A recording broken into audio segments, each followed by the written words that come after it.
भले ब्राह्मण हो या शेड्यूल कास्ट हो या मुस्लिम हो या क्रिश्चियन हो, सबका एक ही सब है। मैंने सिद्ध भी किया जब ये राज ठाकरे बोलने लगा, अरे सब यूपी टैक्सी वाले तुम हमारी नौकरी छीन रहे हो, तुम चले जाओ, ये मराठी का है, हम मराठी है, तुम यूपी वाले, तुम चले जाओ यूपी। तब मैंने एक फ्रेंड को कहा कि ये जो राज ठाकरे है, इसका ये तो तुम्हारा मित्र है, इसका एक बाल का सैंपल ला सकते हो?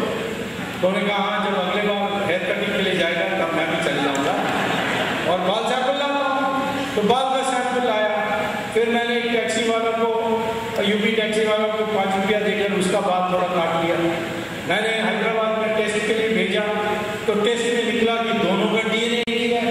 तो मैंने बॉम्बे में आकर ऐलान किया कि राज ठाकरे भी यूपी से आया है, उसका DNA मिलते जुलता है, और यदि वो चैलेंज करने चाहता है तो आम सभा में आए और मंच में वो चढ़ करके मुझे बाल का सैंपल दें। मेरे पास मोबाइल यूनिट है DNA का, और उसके अनुसार हो सकता है। लोग कहते हैं हमारे लोग में रंग में फर्क है, रंग से कोई रेस नहीं बनता है। रंग को धूप का जो अल्ट्रावायलेट रेज है, वो जो आपका पिगमेंटेशन में असर करता है, वही है। अमेरिका में एक काला सिंगर था, उसका नाम था माइकल जैक्सन। उसने प्लास्टिक सर्जन के पास जाकर कहा मेरा पिगमेंट निकाल दो, उसने निकाल दिया तो सफेद चमड़ा हो गया। तो चमड़ा के रंग से कुछ रेस नहीं बनती। रेस तो रक्त का जो ढांचा है, जिसको DNA कहते हैं, उसी से बनती है। तो हम तो एक हैं, हम सबको एक हो जाना चाहिए इसी आधार पर। मैं तो मुसलमानों को भी कहता हूँ तुम्हारा पूर्वज हिंदू ही होगा, क्योंकि तुम्हारा DNA और मेरा DNA एक ही है। क्रिश्चियन को भी यही कहता हूँ मैं। अब उससे लोग चिढ़ जाते हैं, मैंने कह दिया कि मुसलमान को मानना चाहिए कि हमारा पूर्वज हिंदू है। अरे तुम्हारा पूर्वज हिंदू नहीं है तो क्या है, गोरी और गजनी है क्या? ये मानने लायक है, इसको मानने लायक है, ये वास्तविकता नहीं है। तो मुसलमान और हिंदू को एक करने के लिए, एक परिवार करने के लिए यही होगा कि इस देश में हिंदू रहते हैं या जो जिनका पूर्वज हिंदू है, ये इनको हम देश का वासी मान सकते हैं। इटली से आएगा तो नहीं मान सकते, ये तो स्पष्ट है।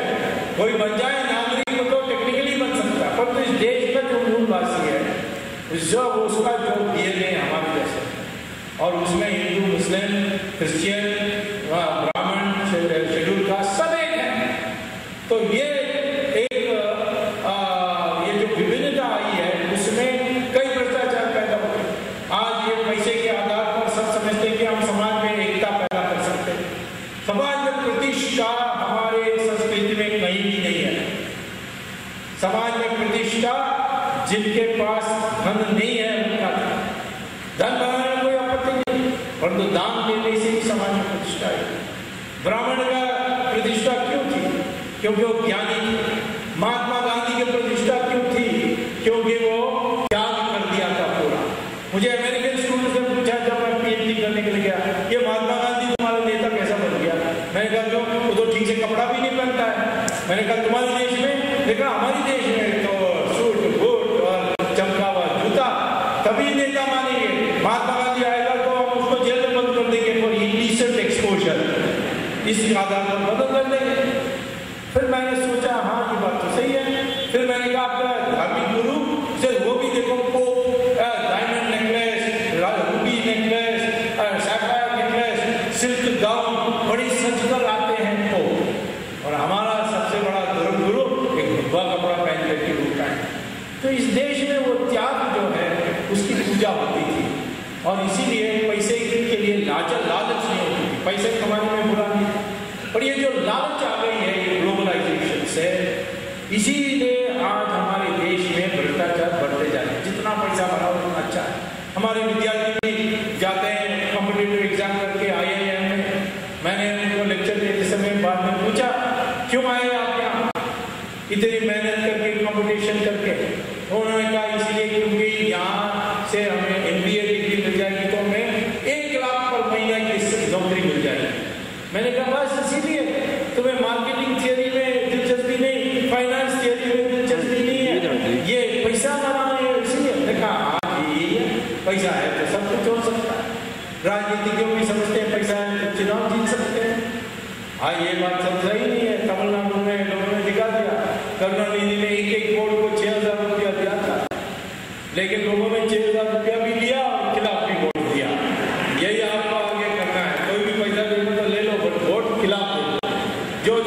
राज करेगा उसका खिलाफ वोट देगा। हमारे देश में वो जो सनातन धर्म की मूल्य है वो दोबारा स्थापित हो जाए कि हमारे देश में पूजा उन्हीं का जो त्याग करते हैं समाज के लिए, जो जितना सरल रहते हैं उसी का ये हो जाएगा तो दीर्घकालीन के लिए हमारे देश में भ्रष्टाचार मिट सकती है। जैसे पहले थे हम दुनिया के सबसे ईमानदार देश, ऐसे ही होंगे। आज भी मैं कह रहा हूँ कि यही हम देख रहा हूँ कि अमेरिका में भी लोग ये सोचने लगे हैं कि हिंदुस्तान यही सिखाता है कि समन्वय होना चाहिए, भौतिकवाद और आध्यात्मिकता, तभी सुखी होंगे। एक उनका बहुत मशहूर एक्ट्रेस, उसका नाम उसका नाम है जूलिया रॉबर्ट्स, उसको ऑस्कर मिली हुई है, करोड़ों रुपए कमाया। वो इंडिया आई शूटिंग के लिए और फिर कहा मुझे एक आश्रम ले जाओ, तो ले गए। वहाँ स्वामी जी ने पूछा क्या प्रॉब्लम है आपका? कहा कि मैंने तो करोड़ों रुपए कमाया, ऑस्कर्स पाए और तुम्हें दिल में शांति नहीं है, मैं क्या करूँ?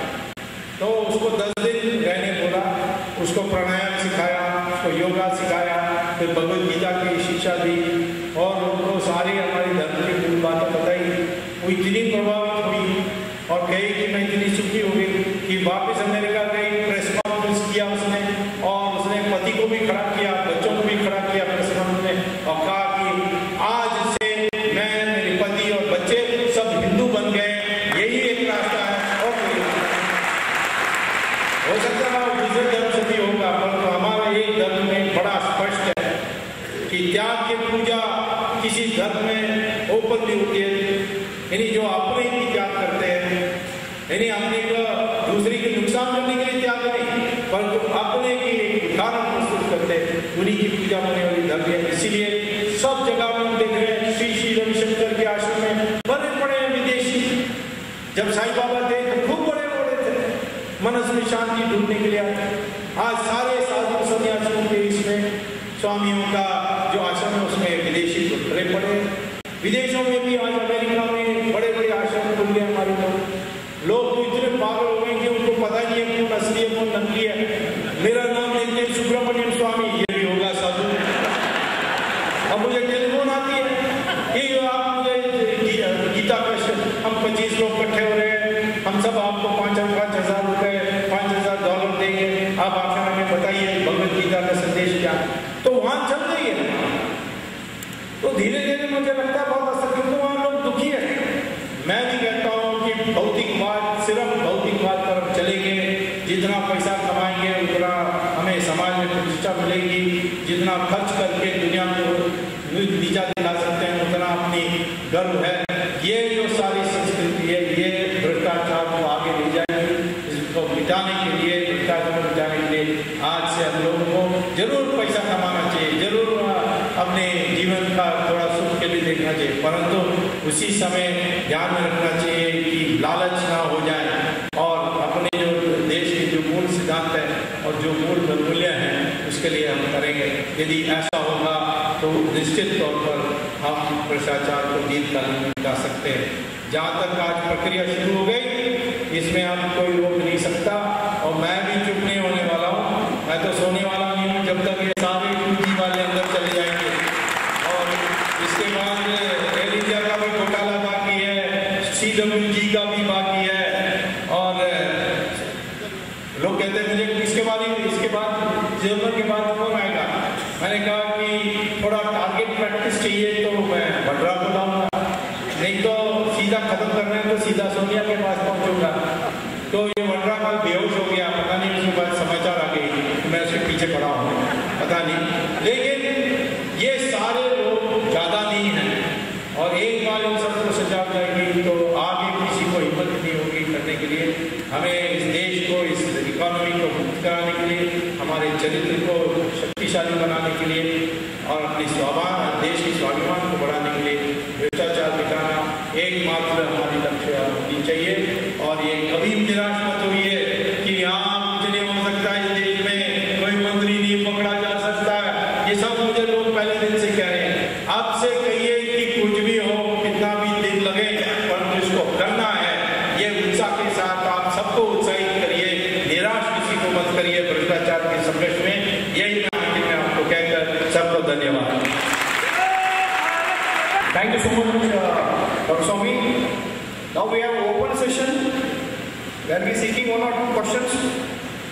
It is a testimony to Doctor's popularity that he being a Janata Party president, and now we have a business people, intellectuals, doctors, academicians, and people from other political parties like BJP.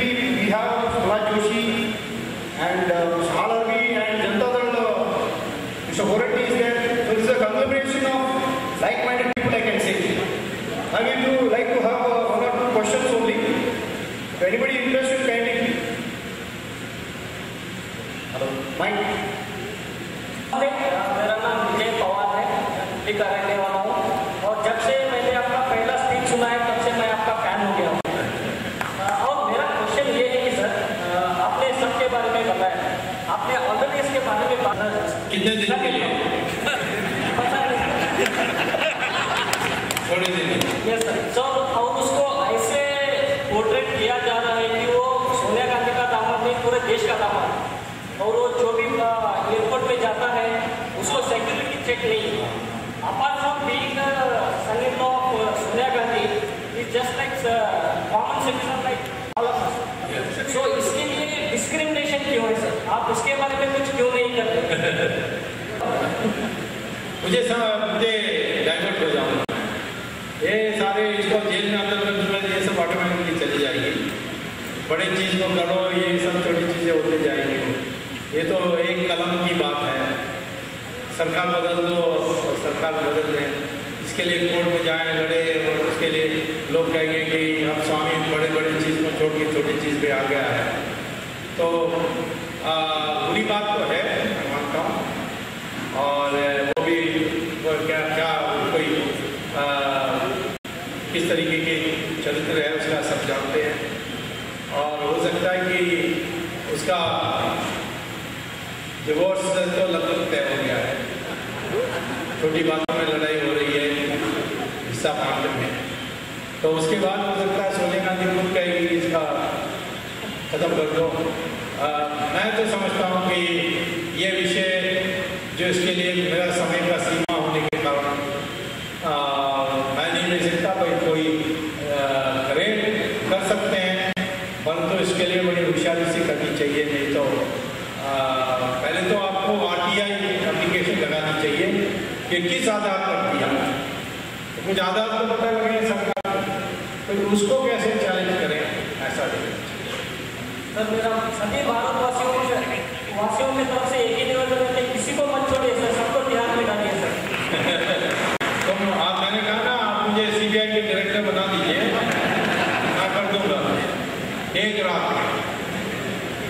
Good evening, sir.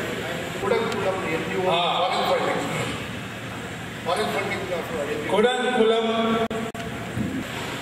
Capacity का 2 reactor बनने का फैसला हुआ था। उसका reactors Russia से आया और उसका लगभग सारी काम पूरा होने के बाद नवंबर 19 को पहला बिजली की उत्पादन शुरू होने वाली थी, जिससे कम से कम पहला रिएक्टर से सारा तमिलनाडु का जो पावर कट है वो समाप्त हो सकती थी और किसान की पूरी आवश्यकता हो सकती थी। इस बीच में बड़े पैमाने पर लोगों को इकट्ठा किया गया और कहा कि ये विस्फोट हो सकती है, जैसे जापान में हुआ, जैसे रशिया में चेरनोबिल हुआ, ऐसे ही इसका भी विस्फोट हो सकता है। अब इसका कोई आधार ही नहीं था। जीवन में हम तो बहुत जोखिम लेते हैं, सड़क पार करते समय हम जोखिम नहीं लेते, कभी भी कोई ट्रक पार से आपको कर सकता है। कई छोटे छोटे जोखिम हम जीवन में लेते हैं। क्या इसका जो भी जोखिम उससे बड़ा है? हमने जो अध्ययन किया है उसके अनुसार नहीं था। तो फिर ये लोग आने वाले कौन थे? मैंने देखा वहाँ का दृश्य कि लगभग 200 नन्स और पादरेस वहाँ उपस्थित थे। वो खाना बांट रहे थे, वो रिफ्रेशमेंट्स बांट रहे थे। तो मुझे समझ नहीं आई कि ये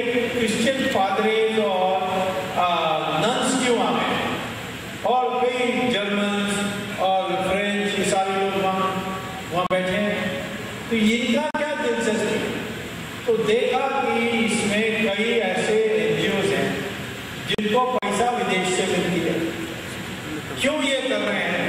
क्योंकि रशिया का जो रिएक्टर वो सबसे सस्ता है और सबसे आधुनिक है और कूड़न में चल जाएगा, तो फिर देश भर में एक प्रेशर होगी कि रशिया पे और रिएक्टर्स लगाएं, क्योंकि फ्रांस का बहुत महंगा है, अमेरिका का भी बहुत महंगा है। तो ये कहीं ना कहीं विदेशी इंटरेस्ट है कि हमारे देश में हम बड़े आसानी से रिएक्टर्स ना रखें।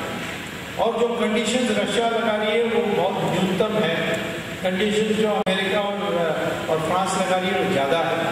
तो हमारे लिए तो सबसे अच्छा है, तो इसीलिए इनको ना आने दें, इसके लिए कुछ करें। इंडिया में कोई न्यूक्लियर डेवलपमेंट ना हो वो भी ठीक है, परंतु रशिया की टेक्नोलॉजी होगी तो हम सब किसी को यूरोप में और अमेरिका में अंदर आने के लिए मुश्किल होगा।